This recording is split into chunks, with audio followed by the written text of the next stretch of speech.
Welcome everyone. I think we were talking right before we started the episode. This feels very comfortable. Transparently, this is the first time we've had an all-black cast. I think there is some cultural relevance, specifically due to the times that we're going to talk about. It is MLK Day, right? Yes. I'm not sure if that was intentional, but I think it makes it feel even more right and significant. But I'm excited to have all of you guys. All of you are friends or family to me. I've known you for really, really long periods of time. So it's not an accident that you're here. Thanks for joining us. It's going to be absolutely incredible. I will say this opening question is fierce. And it's a question that I think is appropriate for this group. So I'm gonna jump right into it.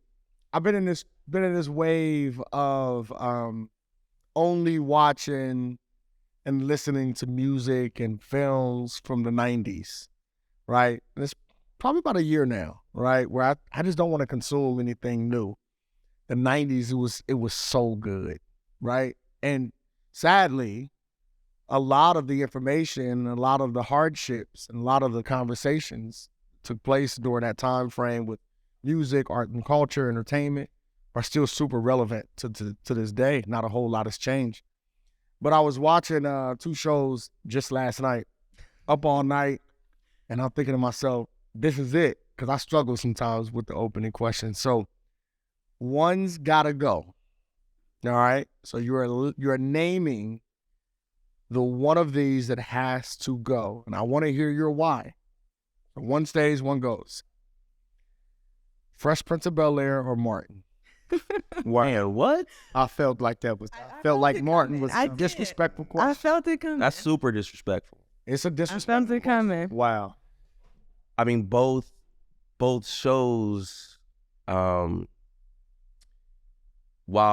Martin may not have been as weighty with the issues in the way that Fresh Prince was, I think Martin did just as much for Black culture in terms of, gender comedy, showing the other side, because most shows, during that time and before that time, either you were really poor or you were doing really well. And Martin was like that middle class guy. So it was like he had some struggle days and he had some good days. And Gina has some struggle days and she has some good days. When they thought they hit the lottery and they got a piece of the check. But then you contrast that to when, Martin lost his mind and he went into that cult, right? You know what I'm saying? Like, right. And then that's something that a lot of Black people never really talk about and address. You know what I'm saying? And then I don't know if I can pick. You got to. Honestly. You got to. Because they both mean so much to me. Boy, the pressure's on. You got to pick. One's got to go. Come back to me. Come back to me. See, I know which one I'll kill off. Okay. Because it's a hard thing to do, but these type of situations, man, you got to be decisive. You got to be quick. So I'm gonna kill Fresh Prince, and I'll tell you why. And my brother probably thinks that that's crazy because we grew up literally watching Fresh Prince every morning. But I'm gonna kill Fresh Prince because of this. Fresh Prince, to a viewer, was kind of hard to be him. Have an uncle in Beverly Hills, take you out there. That was far-fetched to live like that, even though it was relatable. It wasn't relatable. Even though it was good to watch, it wasn't relatable. Nobody was going through them things, not from where I was from. That's why I say I'll kill it. Martin, on the other hand, although might not have touched as many political subjects or as many things of the world as Fresh Prince did, but Martin had 2 aspects to the show. He had comedy and a family feel of the show, but he also had a girl. He had a relationship. And I think he displayed that you can be young and Black and a woman can be young and black, and y'all can both start out with nothing, and y'all can come up together. I mean, just that catchphrase, "You go, boy." You know what I'm saying? Like, people still say that to this day. Literally, before I came here, my girl texted me that, "You go, boy," because she was happy that I was doing this. So I think, like, that stuck with people, I think that resonate in every house. You can feel that. You with your girl, you turn on Martin, every episode, every word to Martin, but you turn it on to see that love story. You know what I'm saying? Yeah, but Hold on, Frank. I just want to say that's my youngest brother. He told when it ain't. No. Raise him up right. but you also know, well, I do know almost every episode of Fresh Prince, even with all the changes. And, I can understand that maybe it wasn't relatable to you. It was kind of relatable to me. Like, I had a family member that, did very well for themselves financially. And I grew up in a single parent household, and I didn't have my father in my household. And, I had a relative who took me in and gave me a good education, to put a roof over my head and try to show me a different way than what I had seen previous to that point. But you also, saw love and relationship in that household too. You saw a husband and a wife raising their kids and, allowing their kids to have the freedom to grow into themselves as they wanted to, and not being like, you got to be this kind of young man and you got to be this kind of young lady, Right. All three of their kids they're so different from each other. And that's because, even though it's a TV show, but they had that freedom to grow into who they were. You know what I mean? So Frank Martin got to go, Frank. Yeah, but Right. He's like, yeah, you're killing Martin. Martin got to go. but I It's all right. We'll come back to you. I don't know. KL, Lindsay. So, both are very culturally relevant and culturally important. I'm with you. I'm going to have to give a quick answer because I can probably talk myself into either one. I'm going to say Fresh Prince has to go. I will say, though, one thing I appreciate about Fresh Prince before I get into why Martin is staying is the representation in Fresh Prince. I think that is critical. There was representation, I think, in various ways, from, what Uncle Phil did for work to, I even think about the school that the kids went to, right? And just what it's like to be in an environment when you're in school and like a private school and you're a minority, right? So I think there is a lot of representation that Fresh Prince had that we can, appreciate today. Martin is my show.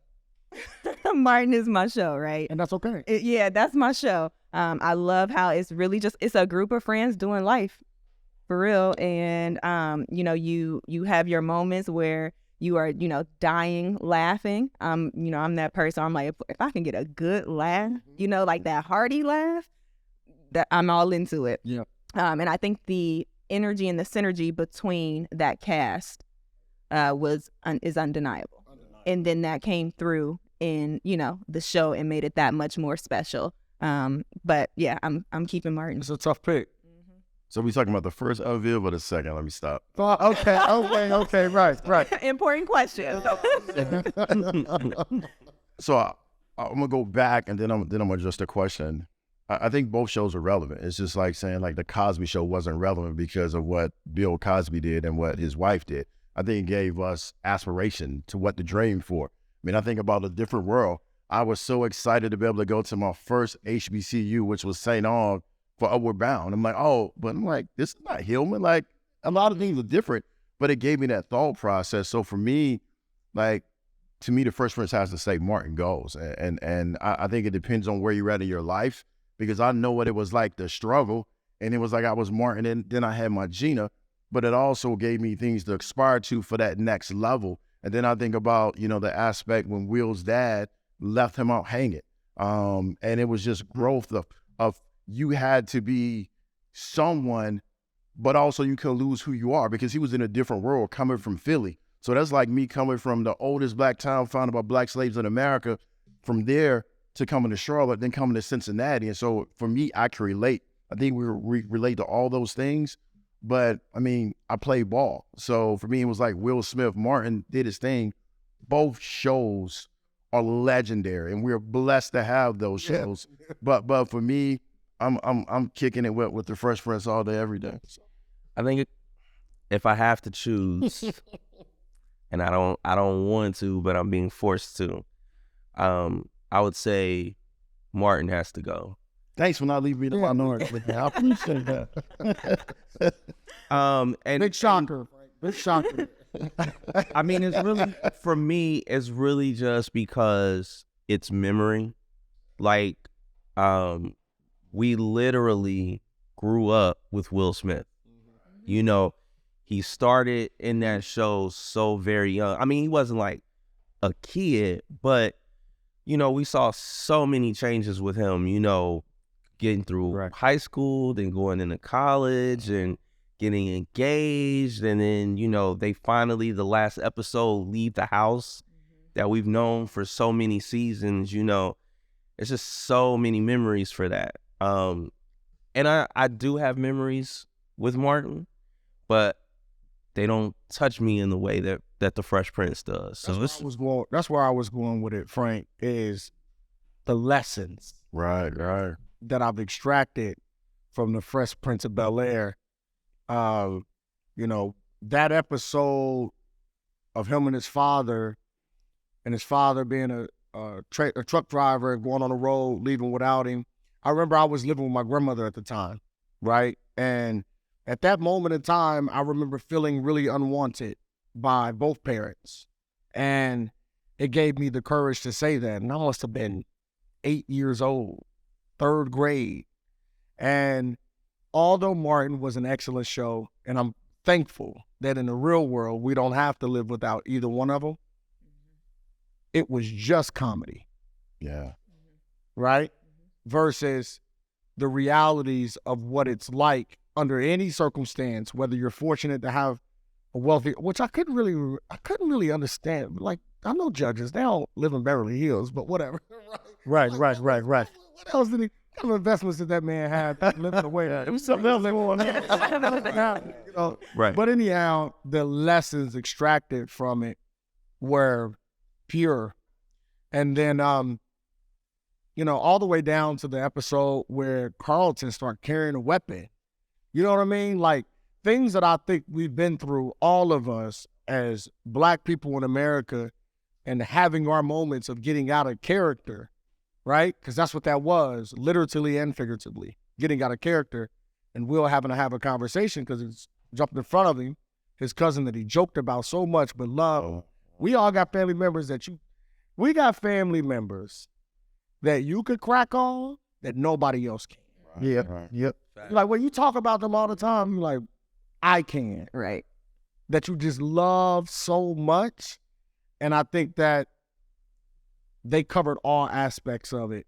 Quincy Jones is a genius. It was a diverse show of mine. Quincy Jones. I mean, you think about, you know, that episode where Carlton realized just because he grew up in Beverly Hills, he was still Black at the end of the day. Yeah. Powerful. And you think about the song now, the story of OJ by Jay-Z, it's still relevant to this day. You go back to the episode where Carlton was trying to be in a fraternity, but he wasn't Black enough. Right. We all have to figure out what mask we're wearing that day, of that we are trying to be accepted by our own, but sometimes we're not even accepted by our own. And so to me, it was the diversity of that show, that levity that Martin gave, because it was that show, God, he had that little fake dog, and it was like somebody had stole something that, you know what I'm saying, that always comes to mind. And when you needed that laugh, Martin was there. But for me, it was like that Fresh Prince was like, man, like, this is real world. And the diversity of Will Smith, because that was the first time you saw his diversity in acting, when he broke down his crying, him playing the piano. When you go back to the first episodes, how he was like whispering everybody's lines, and now to who he is now. So to me, it was like, Will Smith is somebody I've always kind of looked up to. And his book, if you're not read it, it's a phenomenal book in my opinion as well. Yeah, it's a great book. So, and I think also, I think a lot of people's attachment to Martin as a show is really more so their attachment to Martin Lawrence because overall. Well, it's like in the way that I kind of grew up with Will Smith through the show. My relationship with him prior to the show was music. He'd done a few films before then, but music is all I'd really known him for. Right. Whereas with Martin, he'd done like a lot of films before they did the show. So people already had that connection. He was already on the road doing the stand-up and things like that. So it was like him getting the show was kind of like a touchdown. Whereas it's a big deal. That Comedy Jam to family TV. Right. For Will Smith, it was like, I'm going to do this show and I'm going to show you that I'm more than a rapper. And in that, right, we all grew up with him. He had to pay his taxes too. Yeah. Needed that paycheck. He had to pay his taxes. And real quick. I want to move on this a little bit because you said something. Frank, I've always wondered this about you. You talked about the entertainment and the arts. Why is it that you do what you do in Cincinnati, Ohio, and not in Brooklyn, New York, or not in Los Angeles, California? And I know you're traveled and you've dabbled with other cities, but what is it about? Because it's beautiful. The way you document this city, I'm just going to say it. I've never seen it done better, maybe as well as, but certainly not better. The way you capture specifically people of color and the beauty of the rawness of our lifestyles. Why Cincinnati, Ohio, outside of the fact that you are from here? There's a couple reasons. Cincinnati, just like any other small city, deserves to have its citizens documented, have their stories told, have their lives shared. New York is New York, LA is LA, Chicago is Chicago. Those cities will always have resonance. They'll always have significance. I go to New York every year for my birthday. But Italian food. You literally told me that one. I literally go in for one day to have a meal in Little Italy for my birthday. Like that's my treat to myself. But that's a treat. Home is home, and this is where my heart is. This is where my family is. This is what I know. And the work that I produce here is just as important as what Jamel Shabazz does in New York. I don't feel that it has any less weight or any less cultural significance because it's Cincinnati. Part of what makes New York is because there are people of note there, celebrities live there. We have local celebrities here. We've had some people who come from the region who go to those cities and make a name for themselves, but they don't really come back and walk the streets and stuff like that. So, I just want to be able to tell our city story, share what people are going through, not in a Humans of New York way, but just, hey, these are real people going through real things. But the realistic reason of why I'm not in New York or LA is because it's freaking expensive to live in both cities. It is. And even now in 2023, like New York was just recently listed as like one of the most expensive cities in the world to live in. The entire world. And it's like, I don't know anyway. No, about what I pay for my apartment, right now, like, man, I can't find the same kind of rent in New York for what I have right now. You know what I'm saying? Even for someone buying a house in Cincinnati, even as hard as the housing market is right now, you're still not going to see the same prices in New York as what you would see in Cincinnati or Cleveland or Columbus. A lot of people now are like leaving those cities and coming to the Midwest because the rent is cheaper and, gas is cheaper, food is cheaper. Everybody's talking about eggs. And we had the boomerang effect, right, of people going home, right, to middle American cities like Detroit or Cincinnati or Columbus and realizing that those cities have changed, right, because they've been gone for a decade. I mean, Lindsay, we talked about it a little while. How long were you in D.C.? About 5 years. Right. And I don't know if they call it this anymore, but Chocolate City, Chocolate City, right? sure. And it's like, it's a tough place to leave when, especially as a young woman, happy hours are popping, you're rubbing elbows with the who's who of probably DC, and everybody is educated and doing very well. I mean, what was that transition like for you to come back to Cincinnati? And even though we know we're incredibly blessed to have you, when literally, you know, Lindsay like puts all my friends in homes except for me. She's not, no, she does all my commercial stuff. But, and I know how significant and important it is to you to even out the landscape, right? But what was that transition like for you? Cincinnati, DC to Cincinnati. Yeah, so there's a mental aspect of it, of course, right? Because you're in a big city and you're doing everything you said. You have the job, you have the happy hours, you know, have the life you kind of envision as a young professional in a big city. Love that, right? But then you realize, like, okay, I'm coming back home to Cincinnati, and you do have that nervousness of like, what's the social scene gonna be like? Yep. Am I gonna have as much to do? But a huge part of it is like, well, the cost of living is a fraction of the price. Literally. Right. I remember people used to tell me in DC when I would complain about the rent, they'd be like, oh, you'll get used to it. I'm like, I'm from Ohio. I'm not going to get used to this. Yep. Like, y'all don't know. I can get a whole house and have 4 bedrooms, 3 bathrooms, what I'm paying for my 1-bedroom rent. Right.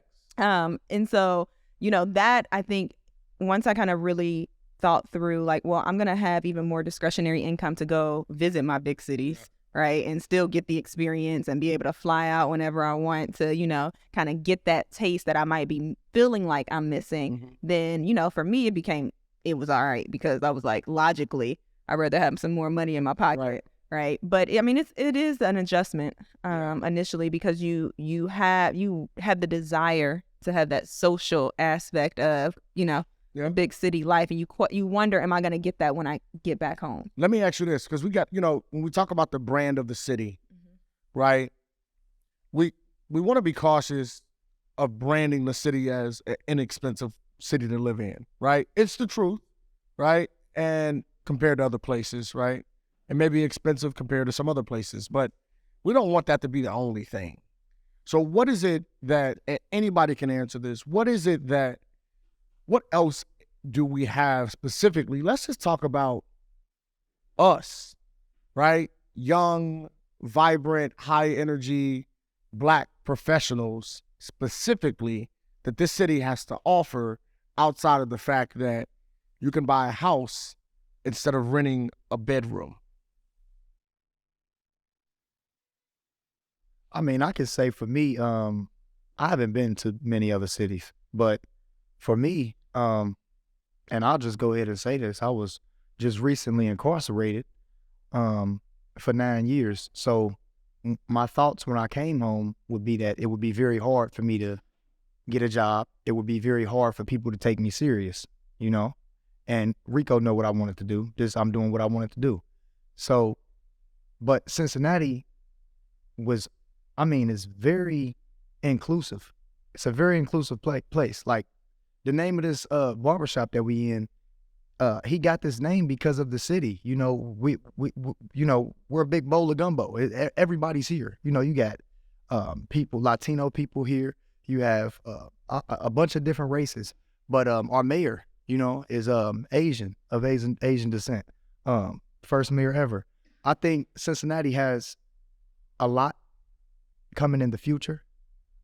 Rico, alongside of a bunch of his friends, are working very hard downtown to make it easier for young Black men like myself to get jobs, and not just flip a burger job, but jobs that pertain to the things that they like in life. You know, we have a bunch of graphic designers that might not know, you know, the lingo of graphic design, or might not be educated with the vocabulary, but know how to get on that computer and do everything that, you know, the person who does the Cincinnati Bengals graphics or whoever does. So I think people like Rico, and I've met so many people through my brother that are genuinely reaching hands out to people and try to get people to pull up. I think that if we keep going forward with some of the activations that we do at Palooza Nard, Juneteenth block party, this year we're doing a career zone there. So kids can come out and literally we'll have a bunch of different companies there that you know, whatever you like to do, you know, you can go there and get job information and maybe even do a quick interview right then and there on the spot. So more and more activations like that, more and more people like us, more and more people like Frank documenting the city, putting it in their face. You know what I'm saying? That Cincinnati is a very charming city to be in, very vibrant. We not all about violence. I go to the bar, cinema, right down the street all the time, and it's nothing but good black people in there having fun. You don't see too many fights. You don't see too many rah-rah stuff going on. It's a good place for young black professionals to go and have fun. And that's not just the only bar, you know. It's a bunch of them that people can go to and have fun. I feel like the more and more we put it in their face, the more and more we do stuff like this, the more the world will see what Cincinnati got to offer. KL, do we have the infrastructure here like Charlotte does to be able to capitalize on the fact that we have the people, right? But you come from a city that people, that's where they go to. Destination place for people of color to be able to grow, be employed, live a good quality lifestyle, but be around the culture. Where do we need growth at as someone who's seen it, grew up in that atmosphere, lived it, the history of that city, the other Queen City? Yeah. Yeah. It's crazy. I've stayed in 3 Queen cities, Charlotte, here, and Manchester, New Hampshire. All 3 of them on the Queen City. I didn't know about Yeah, Manchester, New Hampshire is a Queen. I don't know why you know that. Because I stayed. Oh, all right, yeah. I stayed there, right? You're like the only black person there. Man, I was about to tell you a story about that, but I'll wait. I think to me, Cincinnati has to do a better job of being more inclusive. For me, again, not being from Cincinnati, it's one of those things that maybe I've not put myself out, because I have a love-hate relationship with Cincinnati. I'm comfortable saying that, right? I feel like if you were from Cincinnati, you get that question and address. So what school did you go to? Thinking we talking high school specifically. No, we college. We always talk about high school. Yeah. If somebody asks you about college, I don't mean to cut you off. If somebody asks you about college, they really only want to know if you went to UC or not. They don't care about it. Believe me, I've quickly learned, because like being in a Rotary Club, people are like, so what school did you go to? And I'm dropping like, you know, college. Shout out to WGUniversity, one of our partners. Sorry. I'm just kidding, right? I'm just kidding. So it's one. So to answer your question succinctly, I think so, but it's also when we have that melting pot, embracing that melting pot, and what are we going to do with that melting pot, right? It's, you know, when I came here in 2009, I remember Vine Street looked totally different. Totally different. Yeah. I remember when someone told me, when you get to Liberty, don't cross over Liberty. Like, stay to this other end of Vine Street. Yeah, that was a long time ago. And there was a shop called Incredible Creations where I used to get my haircut. That was my Rest in peace. Yeah, that was my guy. And so I've seen the city do a lot of growth, man. So I think we have the infrastructure. What I want to change the stigma of is when people come to the city, most people say, man, I don't really see us black folks rocking together. Like, we're not rocking together. And so, again, I'm kind of in and out of the city a lot, but I would love to see that stigma changes, that we actually coming together, we rocking together, we building together. Because this mentality is that only one person can get it. I think we need to change that mentality. It's a role for everyone to play. Yeah, right. We got to change. It's a place we can all get it, but we got to get it in different ways. What I see so often is like, we continue to want to do the same thing that somebody else is already doing. Like, that's the only talent that we got. Right. Like realtor. Oh, it's cool if it's multiple realtors. Like, it's enough for everybody to get their money. It's enough photography. It's enough commercial. But it's like, oh, well, Rico doing this. I don't like him because he's doing that. Well, okay, like, sit down and have a conversation there, brother, and figure out a lane that you can help support each other. But it's like, I feel like when you see somebody getting it, it's this hate as opposed to, okay, how can I build with them as opposed to try to tear them down? And I think when we get that, I think that's when Cincinnati would take that next level. I mean, what we're about to do, I say we, like I'm a part of it, but I do feel like I'm a part of it in a way, because Represent, for example, is on the scene, and is it $1 million in grants to activate the black business owners all in downtown, right? OTR specific. OTR specific.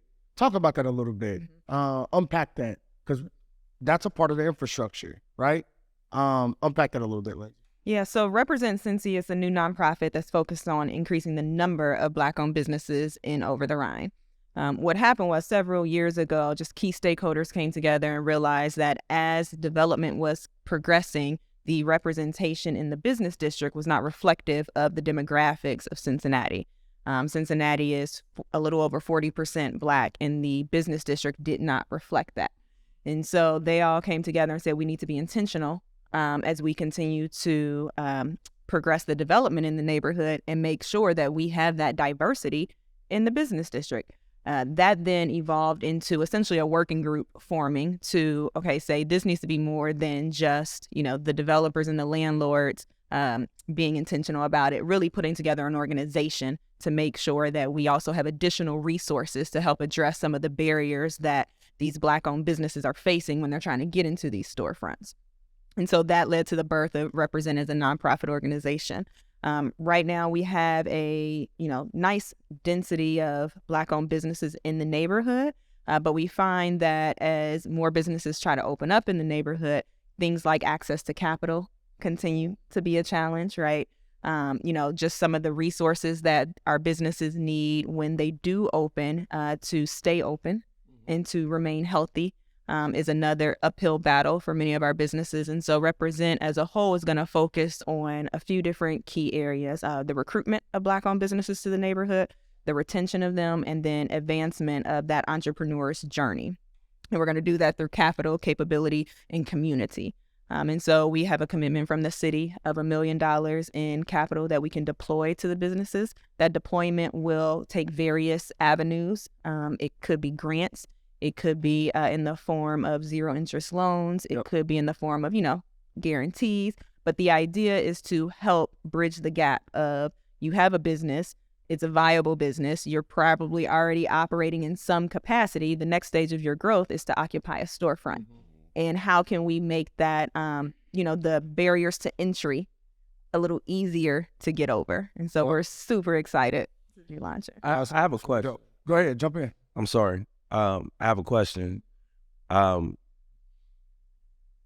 this initiative help businesses with actually buying property in OTR?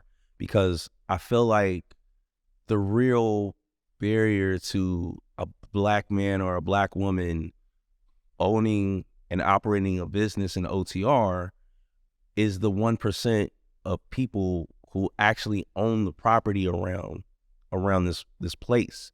They are making the decisions on who gets to come in and actually open up a business, and they're also structuring the contract to favor them predominantly and not necessarily the business, which makes it a little harder for a small up-and-coming business to actually operate and generate profit and have longevity and create a legacy.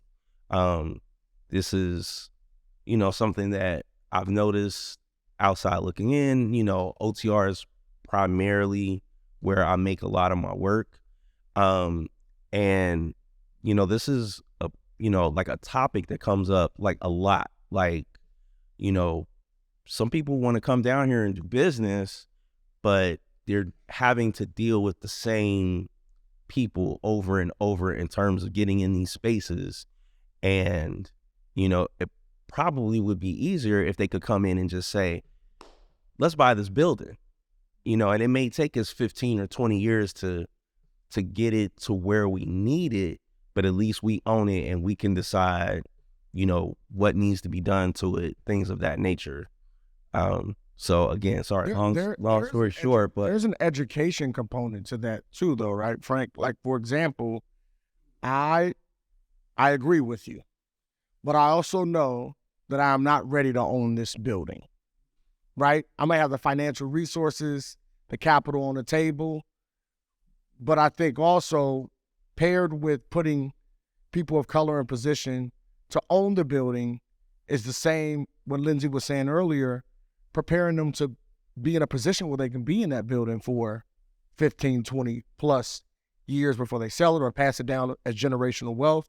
The education alone I'm saying this as someone who has now built out a space in a historical building. Brutal process, right? Super hard. Had I done it on my own, right? I've had the entities that get involved, the architects, the organizations who own the space, the management company. I've had that benefit. Would I love to own the property at 1517 Vine Street? Absolutely. But I would need some resources outside of finances to put me in position to truly win there. So I get it, and I'm with you, but I think there's a bigger conversation as well. Would you agree? I do. When I'm saying ownership, it's like, let's say you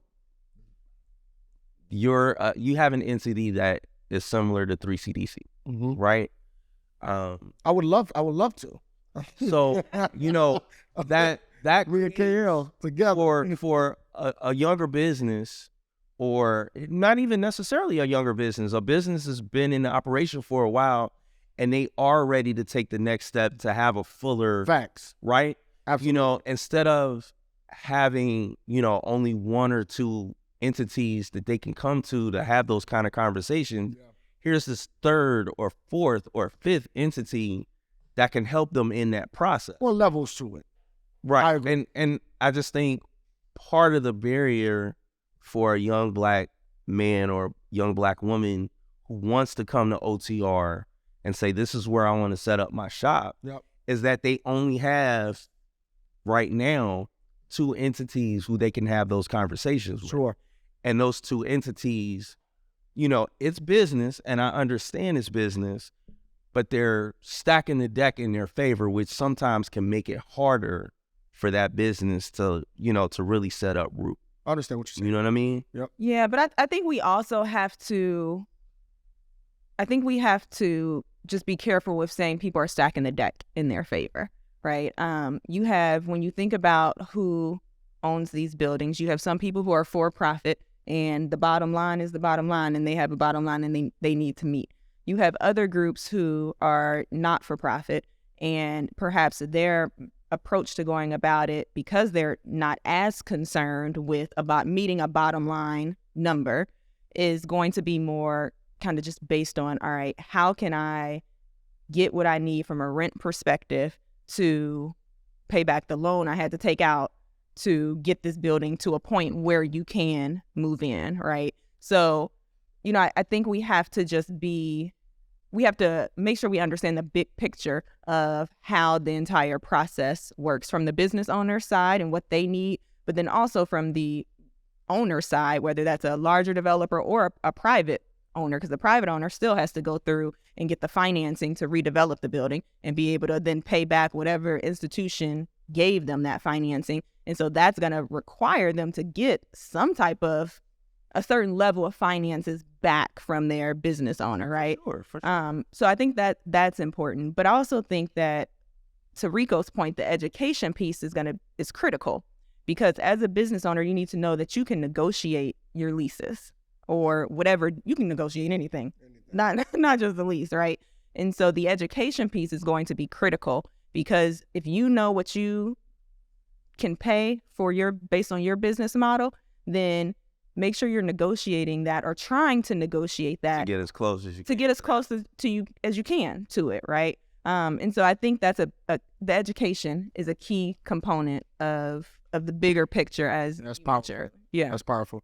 Look, I've known you for over a decade, right? Frat brother, friend, mentor.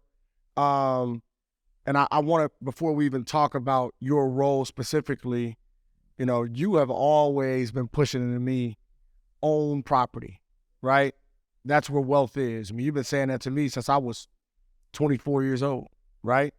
When you think about how we generate wealth, and I know you are, and own multiple properties, multiple cities, what are your thoughts on this discussion?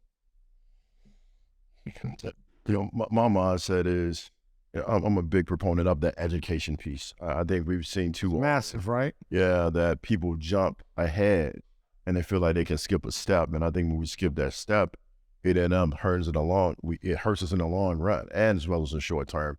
Then I think it also adversely impacts everyone. And so, I mean, I definitely echo, like, we have to figure out a way to control that narrative, right? We have to figure out a way. You know, I was watching the news not too long ago, and it was a shop in Northern Kentucky that's been there for, like, I want to say 50, 60 years. And they decided not to renew that lease. And I'm saying in my head, I was like, they've been there 50 and 60 years. And now they have to find somewhere else to go, but they decided they're not coming back. Think about all that legacy that's gone. That shouldn't be us. Like, we should get to a place, 5, 10 year, 15, 20-year plan. And I think that does come from the education piece, because a lot of times, I mean, I don't care what level you get at, it's still like, I want people to see that I'm doing well. Let me do my flex. But sometimes you flex too soon, and then it's like, happens all the time. what? Yeah, it's like, It's happens all the interesting. time. I have conversations with a lot of small Black-owned businesses, and in those conversations, they're super excited to get into whatever space, right? But then naturally, I'm like, okay, let's kind of have a level setting here, because I've told people before, you can go into a space too soon and it'll set you 5 to 10 years back. For sure. And so knowing where you are in your business's life cycle, and is it the appropriate time for you to take on that next step, right? And then also placement. Everybody wants to be an OTR. OTR is great. I want you to be an OTR. But there are other amazing neighborhoods as well That was going that Absolutely. people can occupy, right? right. And that might make even more sense for whatever their business is or wherever they are in their life cycle. So, just making sure that we're not setting ourselves up by failure by trying to do something before it makes sense for us. It's a complex issue. It's a complex issue. On the topic of education, you're in higher ed, right? And I've heard you make this statement before, right? How does it feel to be a Black chancellor, right? And your response to it is your response, and I'll let you share that if you feel comfortable doing so. How did you get into that role? It is something that we don't see often, right? That's the reality of it. Talk about the progression of your life, your career, life experiences, and how it's helped you become successful. I mean, enrollment is up 30% at WGU, right? That's top down. We know that. yeah. Yeah. Man, I'm gonna just start off saying it's a grind, man. It's a grind. I think everything that we do is a grind. I think it's a gift and a curse. I think for everybody that's here and everybody in this room, I think the curse is we make it look too easy for people, and they don't realize the work that really goes behind the scene. Man. It's like, I mean, this is like a real Right, man, was kind of strong. Is that because I'm texting you about my images?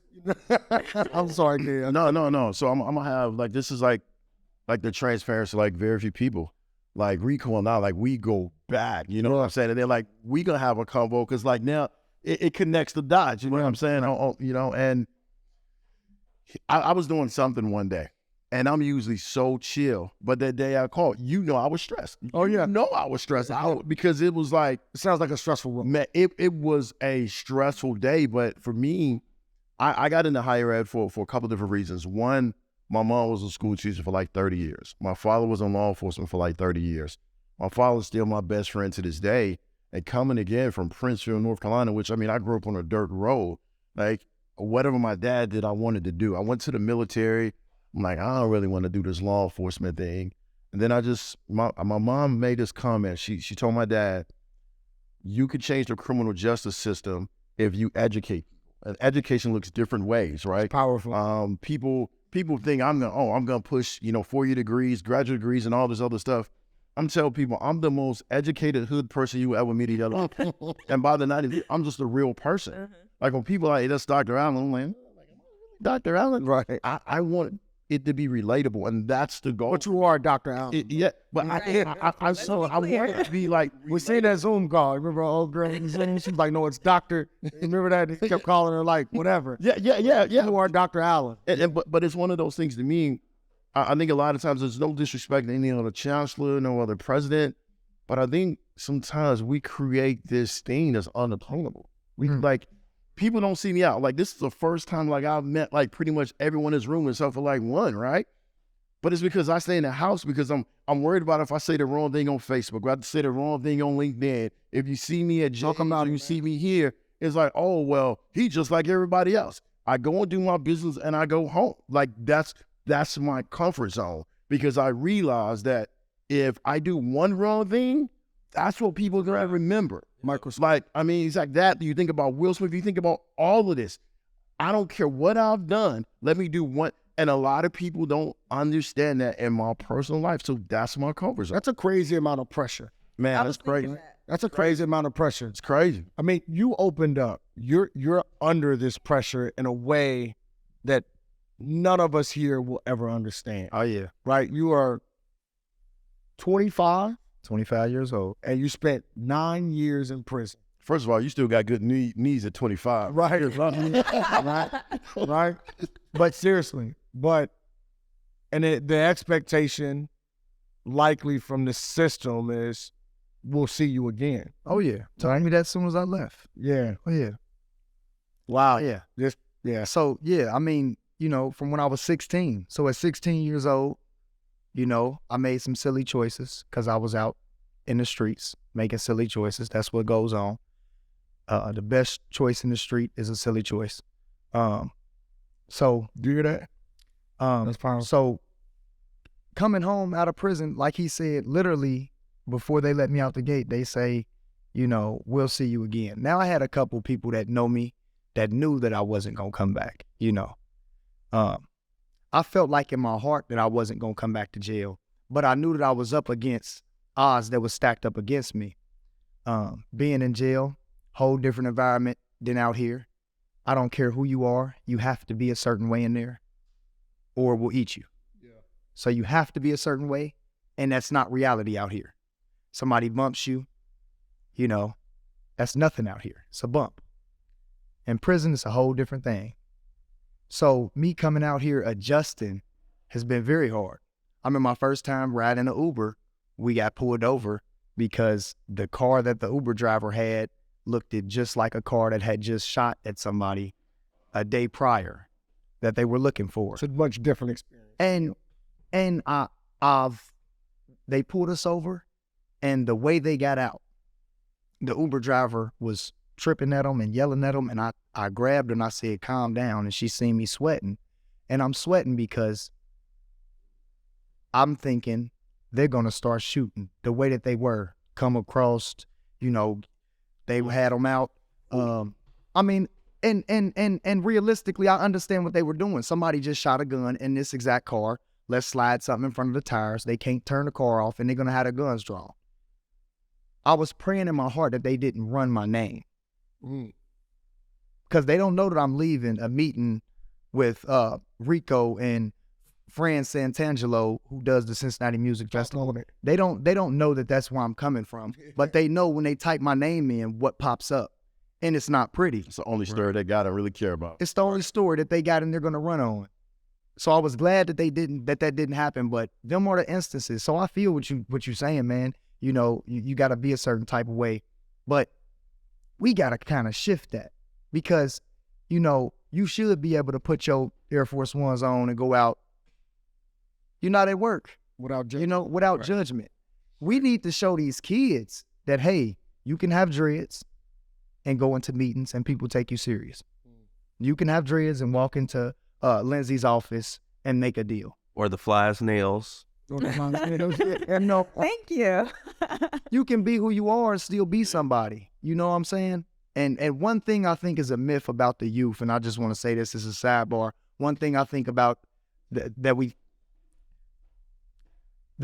stigma around the youth is that they on demon time and they want to be like that. You can't tell me no 15, 16-year-old that tells you, I want to die. Like, I want to get killed in a gunfight. You can't go find me one 16-year-old that'll tell you, I want to kill people. You know what I'm saying? I want to go do prison time. I want to go do 9 years and not see my brother and my mother and watch all of these things that my brother doing from a jail cell. You know what I'm saying? No kid will tell you that. No parent will tell you that, you know, I'm going to raise my child to be the most gangstest child to ever live the streets of Cincinnati. I'm going to raise him to go shoot and kill people. No parent will tell you that. But everything outside of that is telling that kid that's what you're going to be. Wow. A lot of systemic issues without question, man. That's beautiful. Yep. Talk about the nonprofit a little bit. What you're doing. Juvenile Transformation Corporation, a nonprofit of mine, created specifically to target the youth that's been behind prison. Another thing I want to get out there is that we don't understand that our kids are in prison. And they're in prison on their own, alone, and they're getting worse. They're not getting better. Prison might be made for a man to go in there and rehabilitate himself. I don't even think that, though. It's not. I was there. There's not a lot of rehabilitation. If I didn't choose in my heart to shift gears, and y'all have to understand, when I did shift my gear in prison, that was unorthodox to do. Nobody was going and facilitating classes at 25 years old in prison. You know, you had to be very strong to be able to do that because you get looked at like you corny or something. But I knew where my passions was at, and I knew where I didn't want to come back to, and I knew how I didn't want to be looked at. So my nonprofit is dedicated to educating and inspiring juvenile youth that have been bound over to the adult system. It's almost like they're lost and forgot, and they can be rehabilitated more than an older person. You know, more so than an older person. Yeah, they can be reshaped, and they don't need to be in prisons. Not saying that you know, if you're 16 years old and you kill somebody, there's no reprimand for that. But you can't call that boy a murderer. You can't call him a murderer because he killed, because he was trying to please the factors that had influence in his life. It's powerful. Something for that work. What you do is needed because the system has set up prison, you know, to be a replacement for slavery. Oh yeah. You know, they call it the prison industrial complex.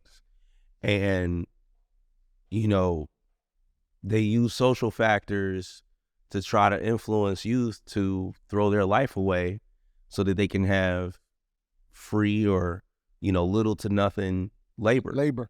You know, that's what a lot of these prisons are about. You know, they want to fill the beds and they want to have them doing jobs that have nothing to do with rehabilitation, have nothing to do with passion, have nothing to do with, you know, giving a kid a purpose or meaning or anything like that. That's it. And making money, you know, and they don't see none of it. For real, even when they are getting paid, oh yeah, the prison takes the money. Oh yeah. You know, so you don't see any of that. And I like what you said. I just want to say this, what you said about it being slavery. It's a book called The New Jim Crow by Michelle Alexander. And literally she says, slavery never ended.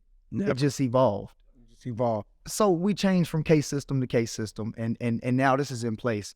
So I'm glad you said that. I'm glad you're doing a nonprofit. I'm glad you're working with us. Glad you're home. I'm super grateful. This is full circle for me. You know why, and now everyone else knows why. But that's why we created this platform to have these conversations. Real quick, round robin, what's coming up? Top of the year. What's going on with KO this year before we end this show? Man, I got a book. I'm writing a book right now. Wow. Wow. Heavy. Yeah, it's something that's on my bucket list. Expanding my personal brand. I'm stepping outside of my comfort zone a little bit. Man, so growth, man. I look forward to continue to grow WG Ohio. Continue just to do great things, man. And just having dope people around me, man. Super dope. Trying to give more service to others. And that's my expansion, given to others at this point in time. Love that, KO. Frank? Nothing major on the horizon right now. This month is still, you know, seeing where things are for the year. Last year was kind of like my busy year. You know, Black and Brown Faces through Palooza Noir. I did a teaching workshop through Artworks. And that was kind of crazy because I haven't even graduated from college. So, you know, so this year is just, I don't know, it's just kind of personal growth, you know, let me see what else I can learn about what it is that I do and how I can leverage that. Love it. Very cool. We talked about represent already, so that is a big thing for me this year. Still, really pushing to get these commercial spaces filled. That is always going to be a big thing. Can't escape it. And then, just more with my family's brokerage. Yep. Third generation, so making sure that we're continuing the legacy. Yeah. Your story you told us earlier was off camera, how you can't get away from Realty, right? Because of the family dynamic. And did you say who was your mom? Was your dad's realtor? Vice versa. Okay. Yep. My dad was my mom's. He was shooting his shot. Maybe she shot her. Yeah, maybe. We don't have. No, my mom. Perhaps. My aunt. JT, real quick, how can we support you? The nonprofit is new, so we heard about it. We know what's coming. Where do you feel like you need aid and support? There's a lot of important people who listen to this platform, so we might as well let them know, right? Just to share this on you guys' platform, if that'd be cool with y'all, and you could tag me, JT Shearer, JT_Shearer on Instagram. And you're gonna do some work with OTR Chamber and the Yes. Street. Yes. Kind of the gun violence is taking place right Yes. outside the front door. Yes. Level Up in the Cincinnati Youth Collaborative. Level Up. I'll be working with them coming up this year. We got Juneteenth coming up in June. Really big event. We adding some new installations to that. Working on June. Yep. And we got a basketball game pairing with the Smith League Yep. to do a basketball game. So we're gonna shake it up this year. Good. I'm glad I got a little creative space on it, so I can put my own little flair on it this year. And yeah. Well, good. I never do this because I always just kind of push this forward, but 23 is going to be a massive year. If people thought 22 was good, 23 is going to be massive. We can't say what yet, and Lindsay and I are working on something pretty enormous that is going to... It's going to be exciting. It's going to shake the city up. Exciting. And please, folks. So thanks for joining us. All of you are my friends, family. This has been absolutely incredible. The episodes continue to get bigger and better, but this conversation was just rich. I'm fulfilled, and I hope you are as well. Thanks for having me. Appreciate it. Absolutely. All right. Thank you.